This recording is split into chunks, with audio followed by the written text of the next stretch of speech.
ముఖ్యమంత్రి హోదాలో ఉండి ఇంటింటికి వెళ్లి పింఛన్లు పంపిణీ చేసిన ఘనత దేశ చరిత్రలోని నారా చంద్రబాబు నాయుడికే దక్కిందని మంత్రాలయం టీడీపీ ఎమ్మెల్యే అభ్యర్థి ఎన్ రాఘవేంద్రారెడ్డి సోదరుడు రామకృష్ణారెడ్డి అన్నారు. కర్నూలు జిల్లా కోసిగిలోని 3వ వార్డు 4వ వార్డులో టీడీపీ సీనియర్ నాయకులు ముత్తురెడ్డి, పల్లెపాడు రామిరెడ్డి ఆధ్వర్యంలో పింఛను పంపిణీ కార్యక్రమాన్ని ఏర్పాటు చేశారు. కోసిగి మేజర్ పంచాయతీ కార్యదర్శి తిరుమలేశ్వరరెడ్డి అధ్యక్షతన పలువురు అధికారుల సమక్షంలో ఇంటింటికి తిరుగుతూ పెన్షన్లు పంపిణీ చేశారు. ఈ సందర్భంగా ఎన్ రామకృష్ణారెడ్డి మాట్లాడుతూ తెలుగుదేశం పార్టీ హయాంలోనే ప్రజలకు న్యాయం జరుగుతుందని వారు తెలిపారు. చంద్రబాబు ఇచ్చిన మాటకు కట్టుబడి ఒకేసారి అవతాతలకు, దివ్యాంగులకు పెన్షన్లు పెంచారన్నారు. జగన్మోహన్ రెడ్డి మాదిరిగా సంవత్సరానికి 250 రూపాయలు 5 సంవత్సరాలకు పెంచలేదు అన్నారు. చంద్రబాబు నాయుడు అంటేనే విజన్ ఉన్న నాయకుడని వారు కొనియాడారు.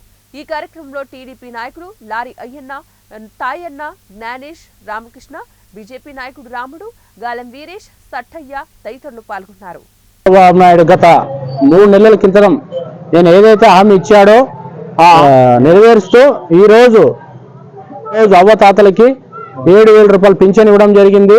ఇది చరిత్రాత్మకం.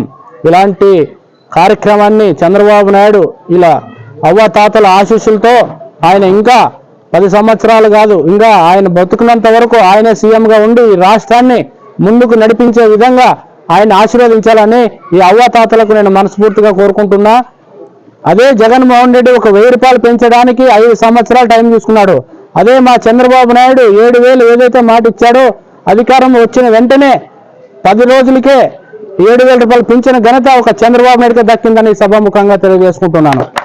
చంద్రబాబు నాయుడు అధికారంలోకి వస్తే ఈ రాష్ట్రాన్ని దేశంలోనే ఒక ఉన్నతమైన స్థాయికి తీసుకొచ్చే వ్యక్తి ఒక చంద్రబాబు నాయుడు. ఆయన అడ్మినిస్ట్రేషన్ ఎక్కడ ఏ దేశంలో లేనంత నిర్ణయంగా తీసుకునే వ్యక్తి ఒక చంద్రబాబు నాయుడు అని సభాముఖంగా తెలియజేసుకుంటూ ఈ రాష్ట్రాన్ని ఇంకా ముందు ఈ సూపర్ 6 ఏదైతే పథకాలు అతి త్వరలో కూడా నెరవేర్చి ఈ రాష్ట్రాన్ని ముందుకు నడిపించే బాధ్యత చంద్రబాబు నాయుడు తీసుకుంటాడని సభాముఖంగా తెలియజేసుకుంటూ ఇలాంటి కార్యక్రమానికి మాకు అవకాశం కల్పించిన చంద్రబాబు నాయుడికి అందరు కూడా నేను మనస్ఫూర్తిగా తెలుపుకుంటూ సెలవు తీసుకుంటున్నా.